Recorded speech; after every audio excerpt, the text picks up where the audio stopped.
Yes, I wanted to begin by saying that my English is not good, but that's horribly said. I wanted also to say that it is the first time that I see a conference just in time. So in France, when you have 20 minutes to speak, you know that you will speak 30 minutes. So I apologize, Philippe. I have cut my paper during your talk, so to keep the time. So I would like first to thank Caroline, Wayne, and warmly Wayne, and Carla for the long story of a name on a passport, and of course for having invited me. My talk today is about colonial archives, to which the museum belongs to. I would like to question the extent to which events leave traces and how events can be traced through series of documents called archives. In doing so, I would like to discuss the concepts for addressing relations to the past, archives, history, memory, traces, and in my purpose, and you will tell me if it is relevant, I will use the term archives as a general category, including museums and their collections. My discussion was partly, I say was because it was the part that I have cut, based on a quite recent research that I have done in the French Caribbean on memory of slavery. I just say that I am an anthropologist. I have not said that. And this research, mainly done in Martinique, has dealt both with the idea of alternative readings of archives and with the idea of the possibility of the constitution of alternative documents considered as traces of the historical condition.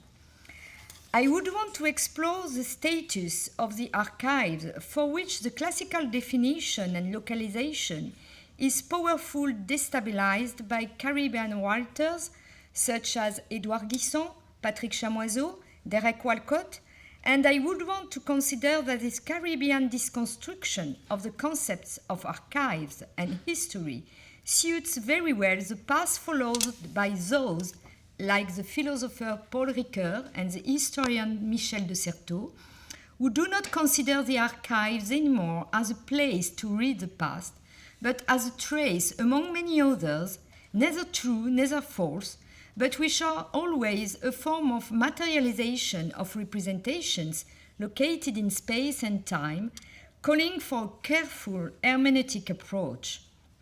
Furthermore, all these authors share a conception in terms of traces of memory, through which phenomenological experience remains the basis of to know something of the past.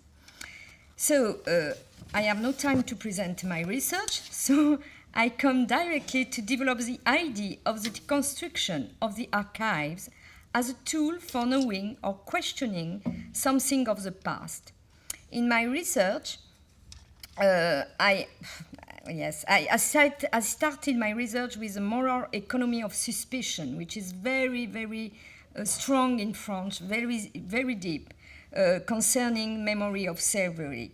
But my research came also from the way in which the anthropology of the Caribbean has confronted the memory of slavery. Until the late 90s, it was generally admitted that no memories were capable of emerging from the experience of slavery. Furthermore, anthropologists were more preoccupied with attesting of what remained truly African in Americas than with questioning the memory of the slaving past. In 2005, the historian Joseph Ajayi could still speak of a field which has put aside the questions of what does it mean to remember or to forget about slavery, and what does it mean to construct memories of suffering and caring on the basis of such an oppressive experience, which remains the very foundation of Caribbean societies. The idea of a traumatic and permanent disposition, which has blocked the process of being conscious of the past, has been very influential.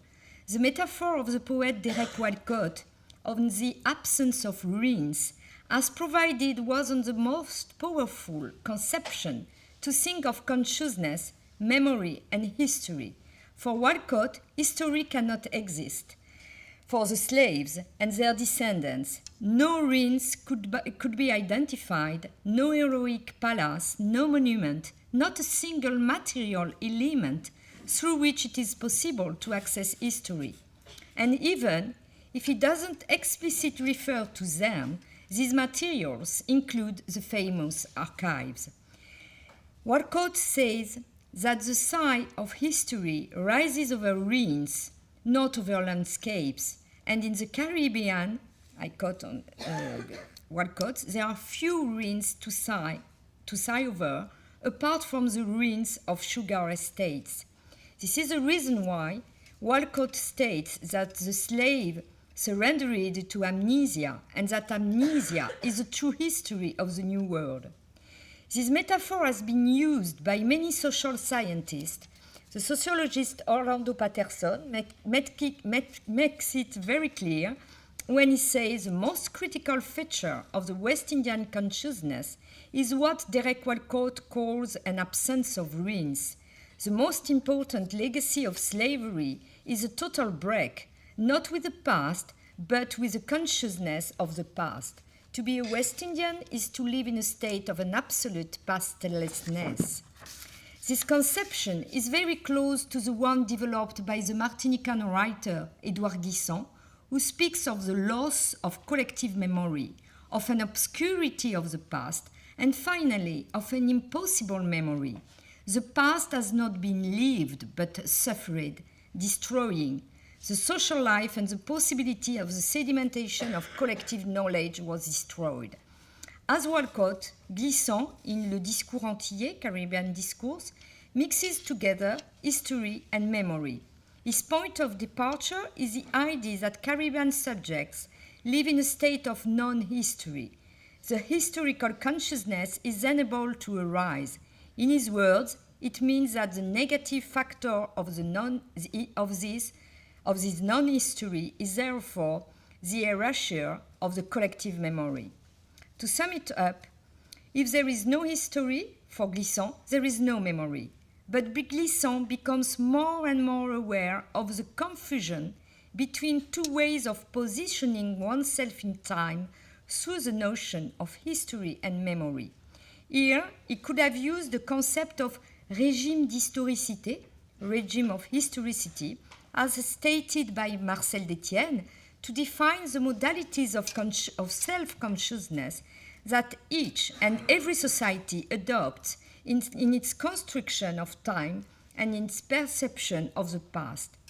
If, as Ricoeur says, Paul Ricoeur, all individuals are necessarily living in an historical condition, it doesn't mean that history is the only way to represent the past.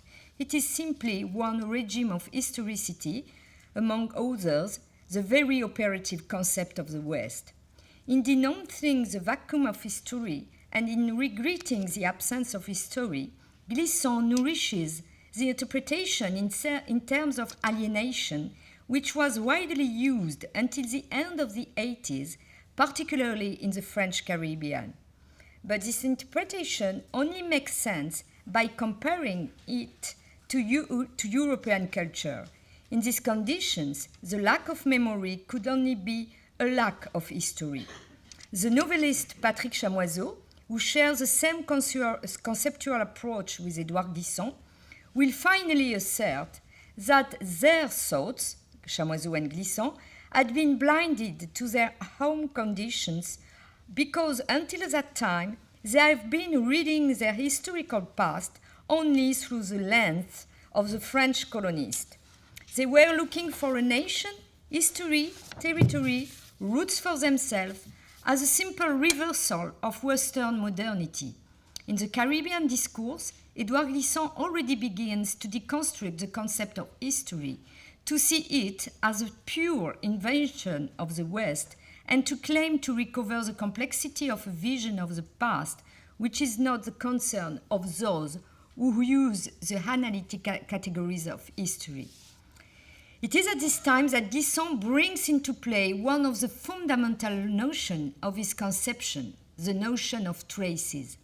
The traces are all those expressions of being in the world under the conditions of oppression, without being able to stabilize oneself except through tricks, transgression, and what de Certeau would call the tactics opposed to strategies. The traces of memory are obscure, nearly invisible, because they have been forced to silence and secrecy. The writer, the poet, or the novelist is in charge of finding these traces. This is what Glissant proclaims. Because historical memory was too often erased, the Caribbean writer has to delve deeper into memory from the traces, sometimes latent, that he has identified in the reality. Needless to say, it is not in the colonial archives that those traces could be found. Glissant's conception makes a divide between the archives and the traces. He uses the term only once in the Caribbean discourse to suggest that the archive is a tool to produce the sameness and to make disappear the diversity of the world. For the historian Ajayi, the traces of the Caribbean memory of slavery, for which we have seen he thinks that they have been neglected by anthropology, these traces are also located not in the archives, seen as a recording obsession of the administrative colonial regime, but in interstitial spaces which have to be uncovered. Through this refusal to see the archives as a tool to reveal the past of the colonial subject and approach their memories, it is a formal conception of the archives which is rejected. It is true that it would be hard to deny that archives belong to the Western utopia of ruling space and time, and, as Glissant says, of producing the history of the whole world from one location. The statements about the archives as a powerful component of the Western hegemony are now accepted, and the positivist use of the archives as a proof of the transparency of the past has declined, at least in the circles in which to practice history goes hand in hand with a deep epistemological concern. Here, I shall only retain the always stimulating interpretations of Achille Mbembe when he defines archives not as a piece of data, but as a status which makes possible to classify, to select, to order the world, and above all, to act as proof, attesting that a truly life existed. Archives are only powerful because of their materiality and their visible embodiment into documents, records, objects, and physical spaces where all these material traces are kept.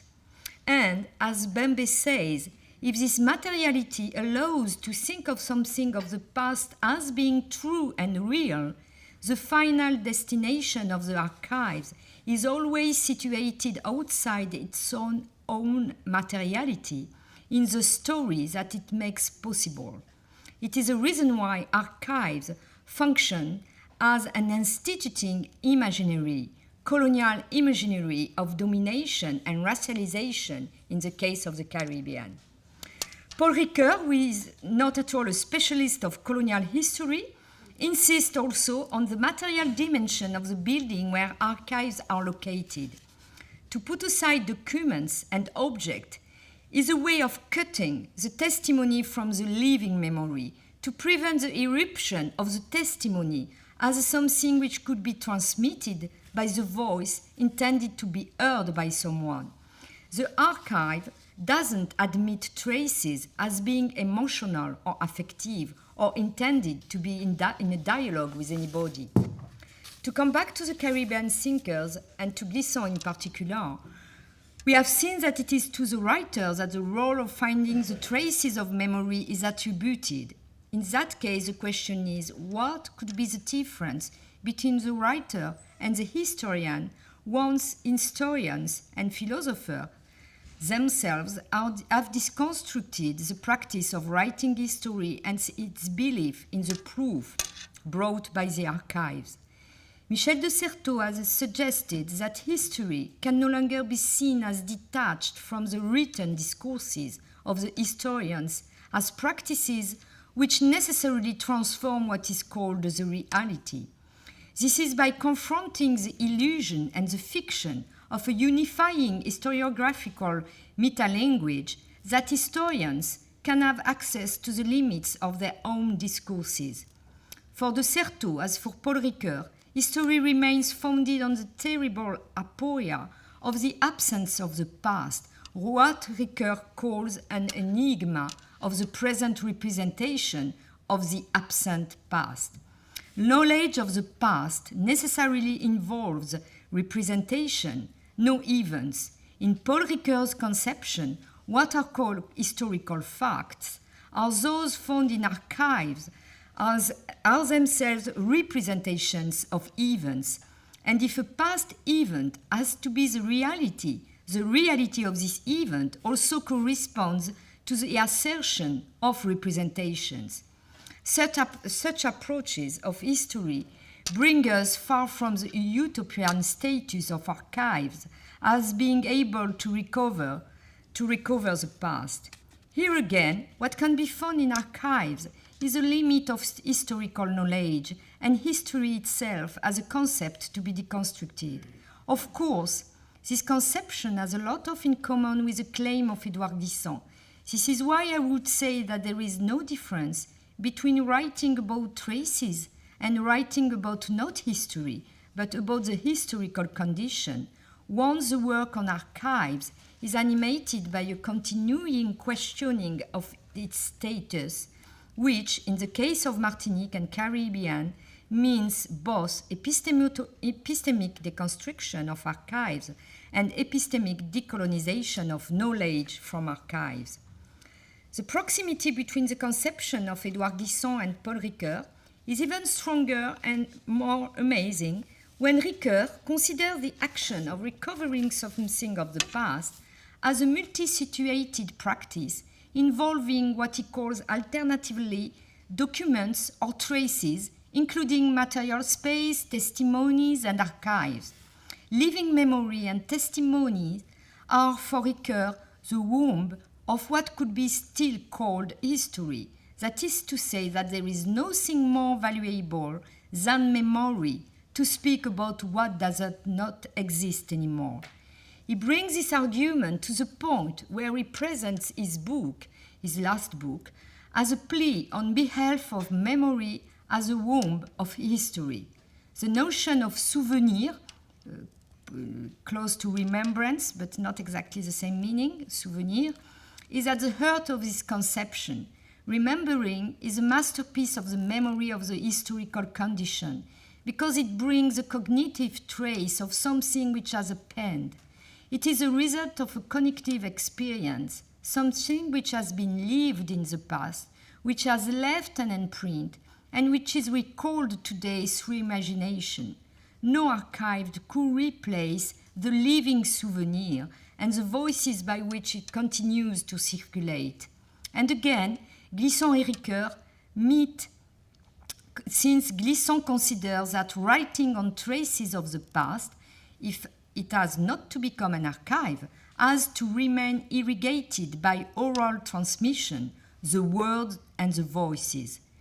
Therefore, the project promoted by Glissant and Ricoeur follows the same path to discover, on one hand, what has been oppressed and silenced for Glissant, and the other hand, what has been discredited as non-historical for Ricoeur.